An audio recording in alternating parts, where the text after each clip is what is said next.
Good evening, good afternoon.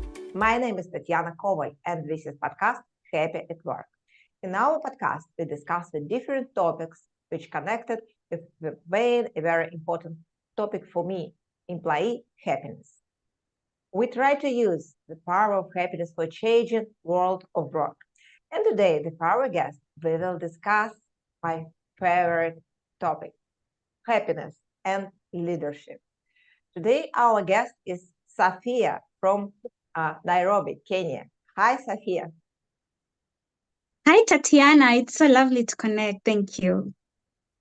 Sophia, my first question, as usual, please, could you introduce yourself to our audience? Because I think this is the first, but I hope not the last time when they have possibilities to hear you. Thank you so much, Tatiana. A journey of 1,000 miles begins with a single step. I am Sophia Waweru, and I believe we are all out here to be better versions of ourselves. Through that, I identified a gap where there's not many conversations about happiness, and I decided to own up that space by being a happiness global speaker, a happiness leadership self-mastery coach, and have a foundation that is focusing on happy news. So the world, we were all born with light, but somehow along the way, we tend to focus on the darkness. And I believe there's so much light. So I'm currently focusing on having corporate and group coaching in organizations, planning meeting with people, and focusing on happiness because it's the main reason we are here. So it's about us being the best versions of ourselves every day. So I'm a happy human who is so happy to be hosted by Tatiana on this podcast. Thank you.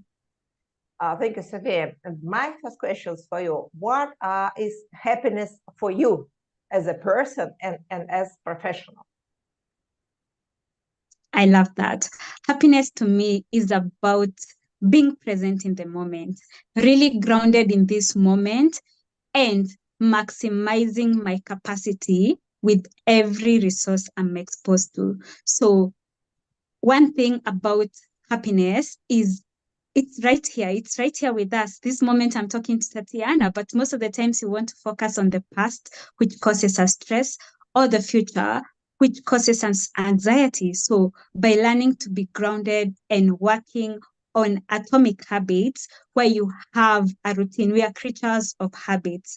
So if you can master, now coming to the corporate space, if you can master high maximum productivity in your workplace, doing things that you love from a perspective of ikigai, doing what you love, and it's getting you paid and you're serving your community, that is a very fulfilling life.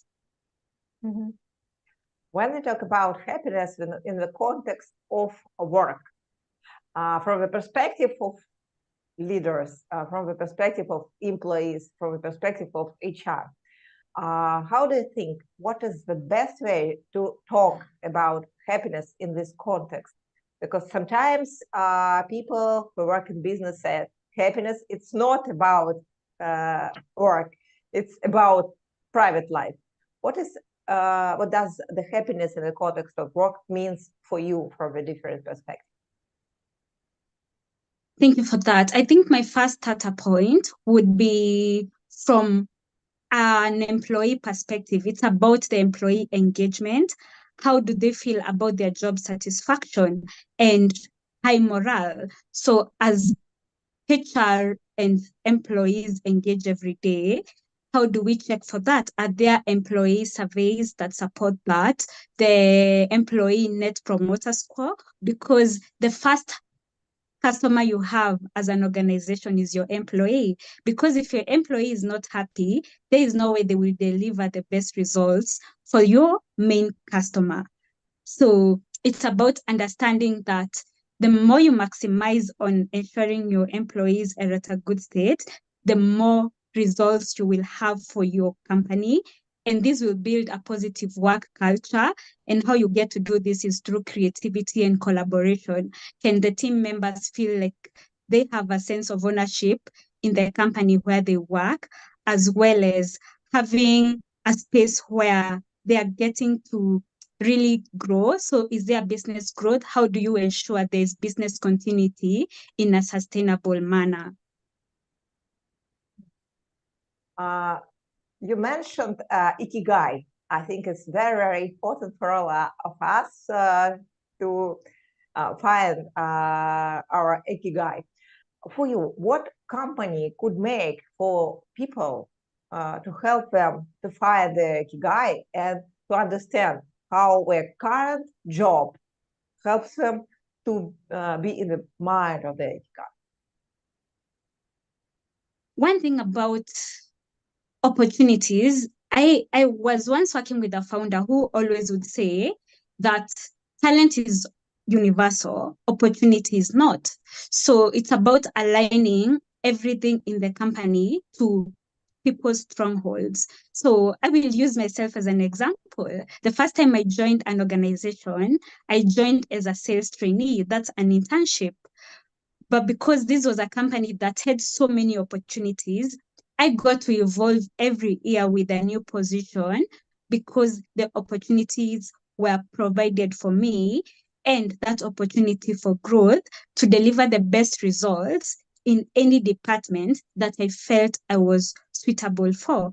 So it's about empowering the employees with every opportunity that is in the company instead of focusing more on getting resources externally. Can you maximize the potential of the people you have in the team to make sure there's maximum output from them? So aligning that ikigai, because probably I could be a person who is interested in tech and I will do very well in tech. So if there are internal trainings where there is learning and development for me to be a better person in exploring technology and working for the company at the same time, it leaves me at a very happy place where I'm satisfying my worldly desire of being a techie person, as well as earning a good living while at it and getting to grow.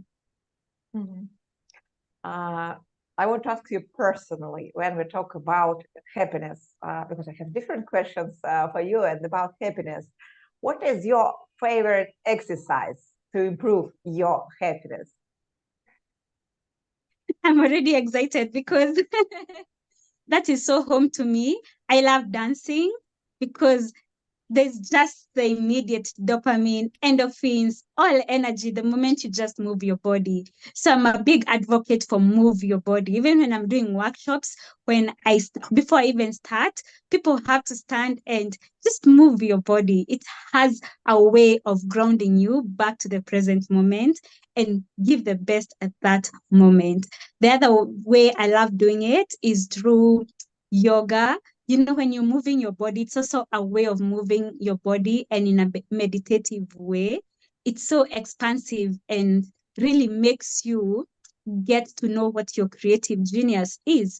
Because as the world is revolving around, it's so easy to move by the wind. So when you learn to sit still, solitude, silence, you get to maximize so much from within. So I would say dancing, and I swim too. But yeah, dancing takes the day because it takes very less effort and I don't need to find a pool. I just stand and move my body.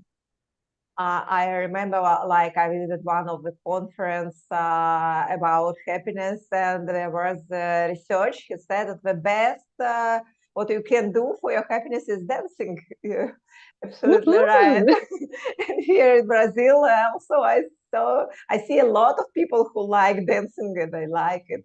Also, I think it's a good idea to use dance. Maybe in an office, make. 5 minutes for dancing for people who want to move. It's very, I mean, it's very good idea. It improves your happiness. It helps and improve your health also. Oh, yes. Happiness and health in one moment. Sophia, my next questions for you is about some specific. How could you promote and implement the topic of happiness in Kenya?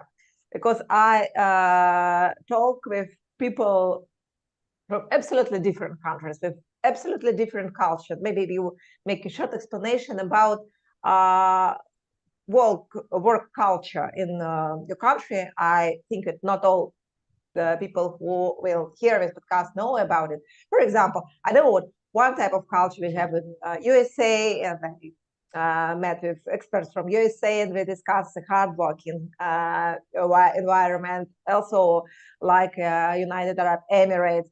I met with people from Europe, where here we have in our type of work environment, I think more people oriented in terms of life-work balance. And so in Latam here, for example, in Brazil, we have third type of culture. What is about Kenya? What is about maybe other countries with which you work? What is the corporate culture job, and how with topic of happiness you could promote, and what is the main goals for you to promote this topic? Because it depends on culture, we have different focuses. Thank you for that. I think I would start with the long-term goal. So everyone is tied to their long-term goal. And the best way, I have been a manager and a leader for 7 years. And what I have done every time is understanding a person's why. So by using the 5 technique, where you ask 5 whys until you get to the root cause analysis of understanding my why. Why am I working for your company? Why am I here? So the moment you do that, you get aligned to a common goal, because it motivates the employee, because they feel, oh, this is actually personal, because their goal might be even to buy a car. So they're working because they want to buy a car.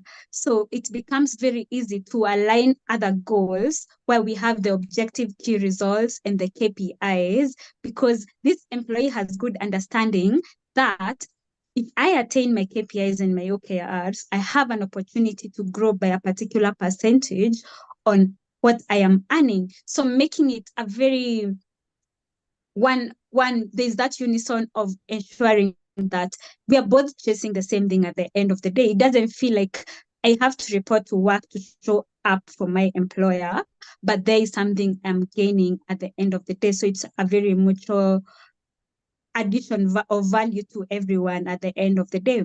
The other part is on the awards and the recognition. People have a way with being appreciated. People feel really valued when they are offered that opportunity.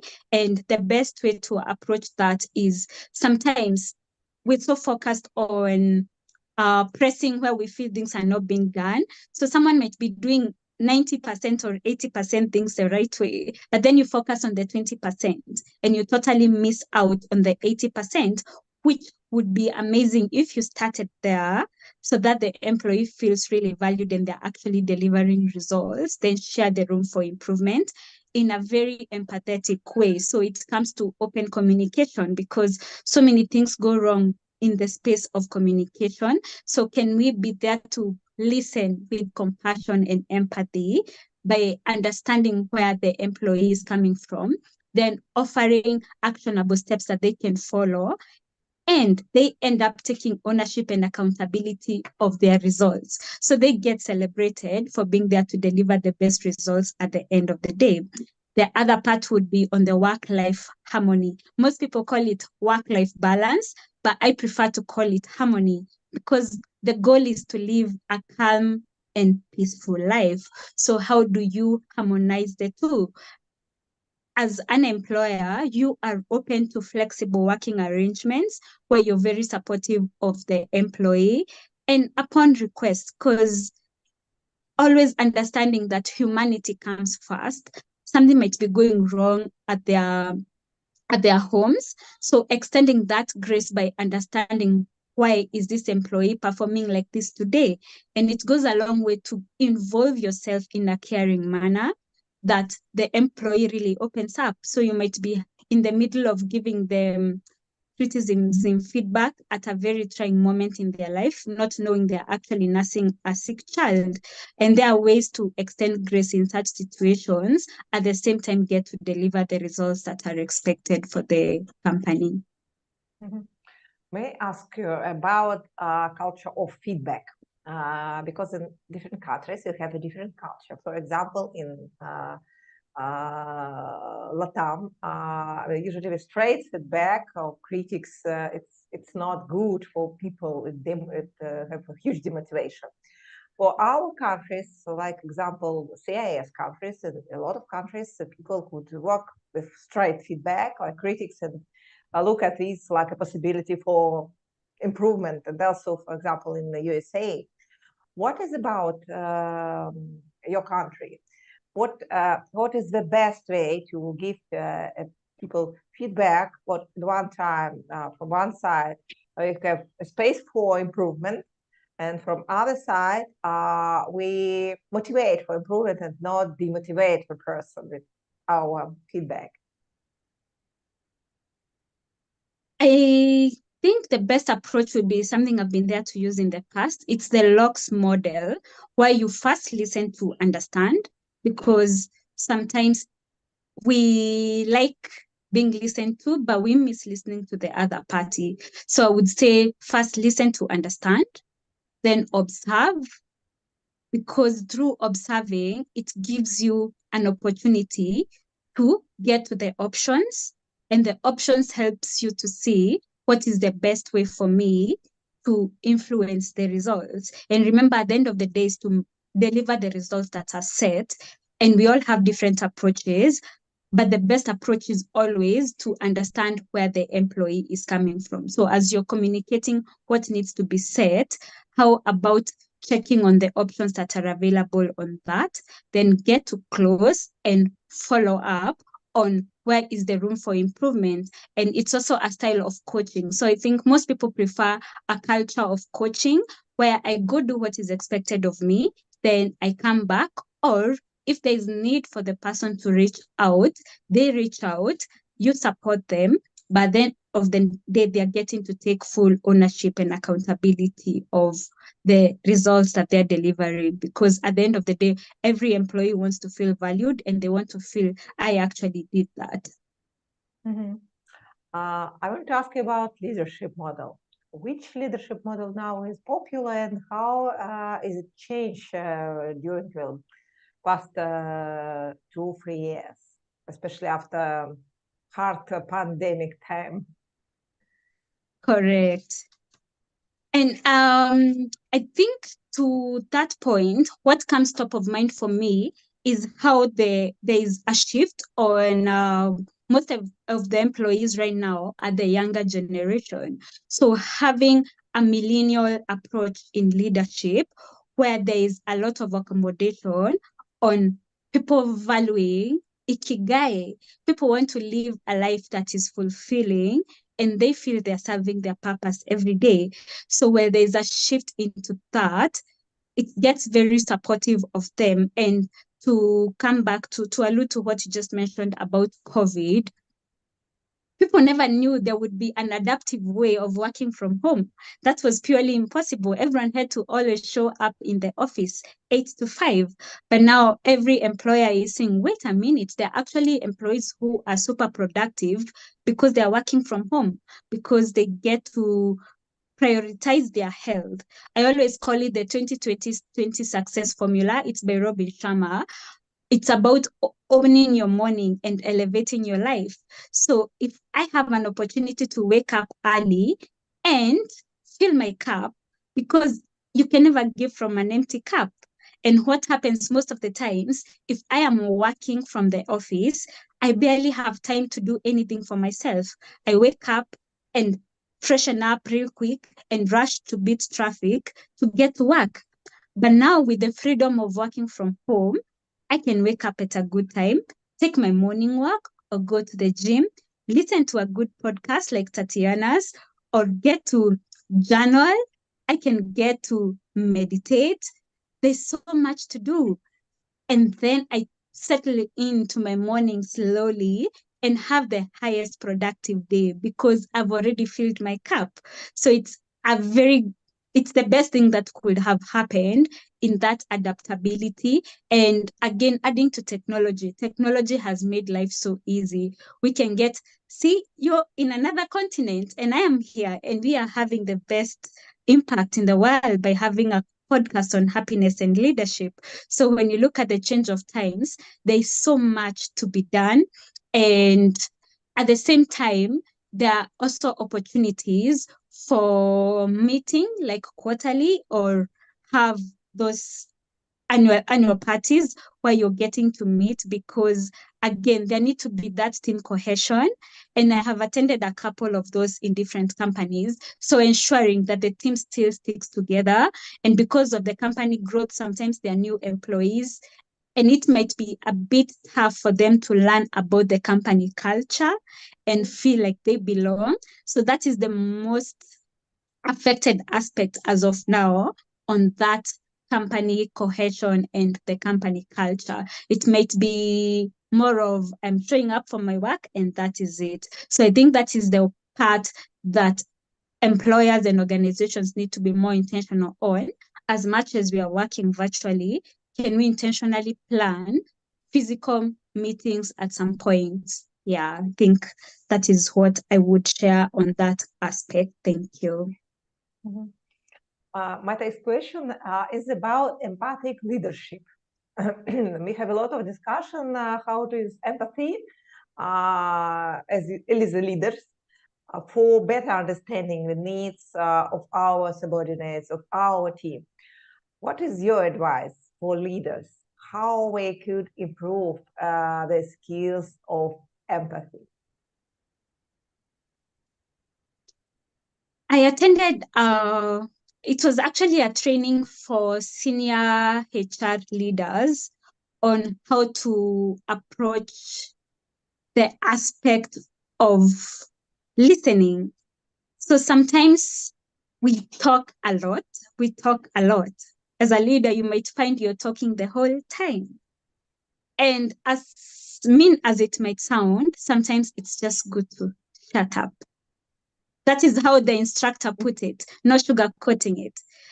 There's power in listening, because when you're listening, there's so much that is being said, and then appreciate the feedback. Say thank you for that information and take a minute to think about it, then work on a strategy and come back.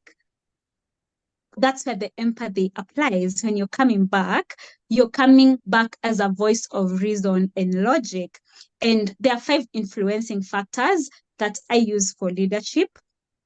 Based on the environment that you're in, you determine which one to use. So if I might remember a few, there's like assertiveness, there's compromise, there's logic, there's likability, and assertiveness. So depending on what is happening, you know when to use logic or when to use compromise, because sometimes we use assertiveness where actually an employee needs to be felt, and that is where you actually use also charisma also applies.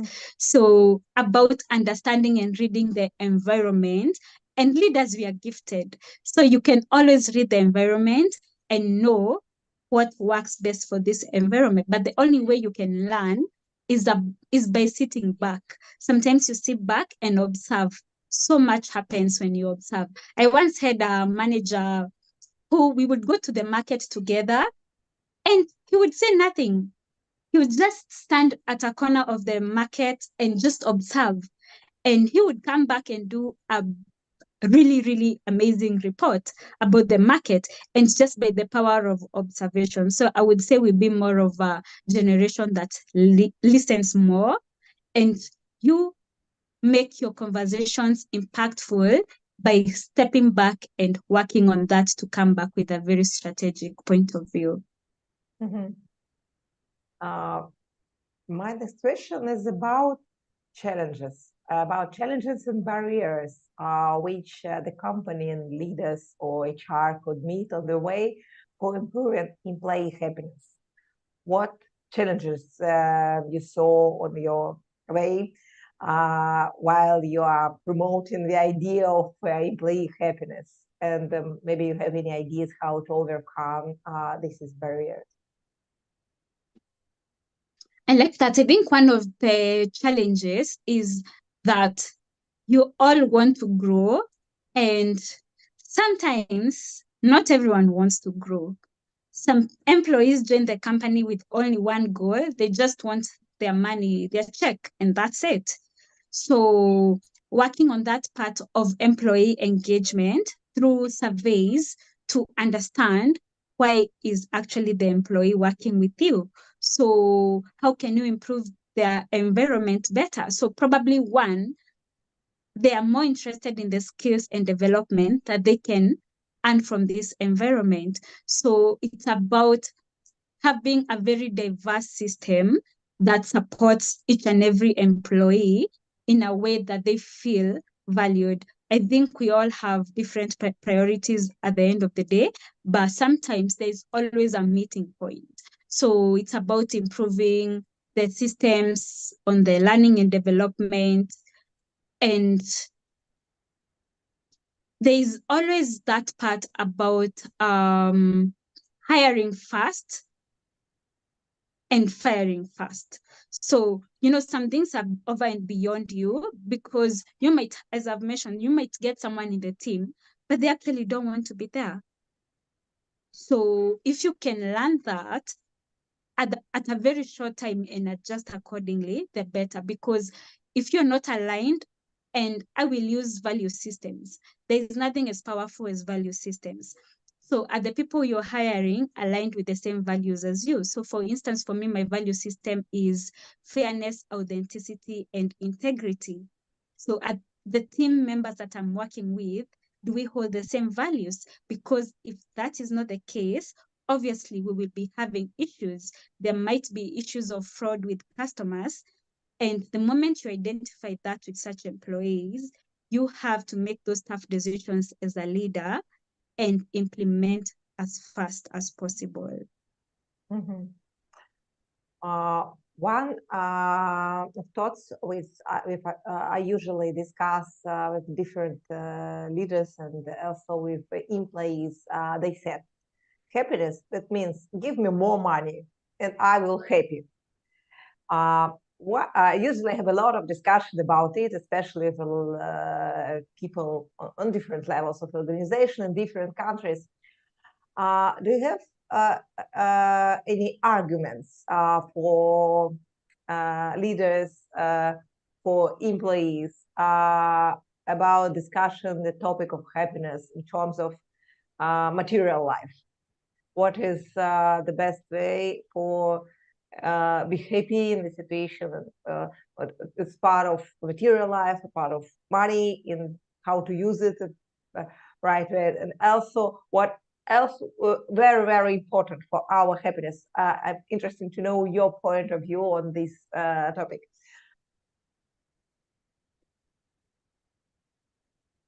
The alignment that comes from the word goals. So how are the goals set? How are the objectives set?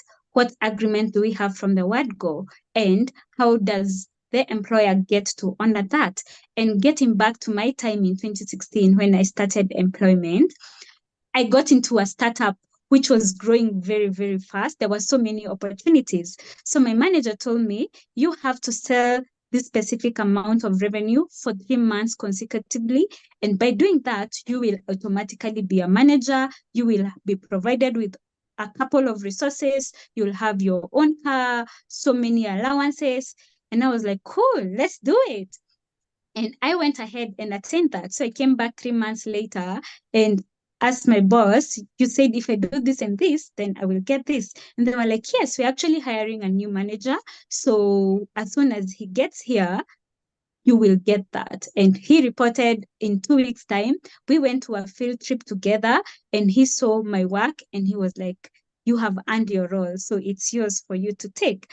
And that was the journey year on, because they're set deliverables and you work on them enthusiastically because you're doing exactly what you love doing and you are enjoying it and you're getting compensated for that. So it takes two. So if the conversation happens from the word go, it becomes very easy to attain the set goals and the long-term strategy. Because from the interview process, I told my boss that I will be here to see this company grow to the best it can. to the next 5 years. And that is what happened. I grew with the company every year, holding a different role, earning way better. By the time I was leaving, I was earning 60 times better from the point I joined. And it's because of that collaborative entity on strategy and attaining the company goals. So if the employer, it comes from a lot of support from the employer, because most employees, they are ready. Everyone wants to grow. Everyone wants to be a better version of themselves. So it's about the system being supportive of that growth. And it's doable. I believe in abundance. I live by abundance, because the other approach is on gratitude attracts abundance. The more you're thankful for in life, the more you get into your share. And it's the law of attraction. I'm big on the law of attraction. If you really want something, the whole of the universe conspires to help you achieve that. So what I'm currently doing in my happiness talks in the corporate space is sharing that aspect of there is a lot, because what happens a lot in the company space, obviously because of the limit in the budget and resources, there is the scarcity mindset. And once there's that scarcity mindset, it's so hard to achieve what you want to, because at the end of the day, companies want to make profits. But if the approach is scarcity, how will that ever happen? Because there has to be an expansive mindset. As we deliver results, we have to make our employees happy. But you'll find there's that catch-22 where the company wants to make profits at the expense of employees. So employees are not well compensated, but so much expectation has been set. So in the space of abundance, I believe there is everything for everyone. And there are companies who are really prioritizing that. I've seen a company that literally has even gym packages for the employees. They have mental wellness talks. There is already therapy if you need someone to talk to. It's those little things that make employees deliver the best results. And that is the journey of happiness. It's about the body, mind, heart, and soul. How am I growing intellectually? That is the mind aspect. My heart, how are my relationships? How is the company culture? Am I stressed by my colleagues, or do I actually look forward to getting from my vacation to get back and interact with my fellow colleagues? That aspect goes a long way in building that aspect of me being a full human. Like, am I whole to deliver? So how is my cup filled? Do I feel like I am in a position to deliver the best results? And the only way I can do that is if my cup is full. And I salute companies that are doing that. And that is the future and the present. It's the only way we can do it from here going forward. When you are talking about what you love, really your time is flying. This is a flow for us, above of us. So we are closer to the end of the time. And I have a last question for you. Sophia, what is 3 main advice from you to leaders of the companies who want to implement happiness as an idea for their corporate culture? I love that question, because that is where the change begins. The change begins from where the power is. So one, I would start by saying there's something in Africa that we call Ubuntu. I am because you are because I am. So we are each other's tapestry. So the moment you understand that I am human, and at the end of the day, I'm working with humans, how do I make it a better narrative? When you think about it from that aspect, you think about compassion and you think about abundance. Because if I am delivering the best results, or I am supporting my team to deliver their maximum potential, then we will all be great at the end of the day, because I will be living my value, and also my employees will be living their values, and the company benefits because there will be maximum results at the end of the day. So that is one, understanding that aspect of empathy and compassion. It's what makes all the change. It's what makes the change between good leaders and bad leaders. So that is one. The other aspect would be listening. There's so much that goes into listening. When you listen, you get to learn anything and everything. We as leaders feel sometimes entitled that we know what needs to happen, but so much power goes into listening. Sometimes the person who is on the ground has a better exposure to what you're working on. So that flexibility and willingness to be a servant, because leadership is about being a servant. It's about serving the community, the organization, to be better. So it's less about you and more about the environment. It's not about I did, it's about we did. The team actually delivered the results. So that is a great aspect. Sorry, I hope I'm back. Yes. Amazing. Sorry about that. Yes. So I was sharing that aspect of leaders being more on the listening part, and the third aspect would be empowering teams. As a leader, am I working on the skills and development to make my team better or my employee better? So both can coexist. We can deliver the best results for the company as we get to empower them to be a better version of themselves. So we hold so much power as leaders, and it takes a team. You can't be a leader just by yourself. No leader is an island. So it's about that aspect of human tapestry. Sophia, thank you for your time. Thank you for your ideas, which you shared with our audience from absolutely different continents and different countries. I hope it could be really useful for them. For me, it was very, very interesting. There are a lot of things I really also like. Thank you for your time. Thank you so much, Tatiana. I've really appreciated this podcast. This is podcast Happy at Work. I'm Tatiana Kovac. Stay in touch and change a world of work using the power of happiness.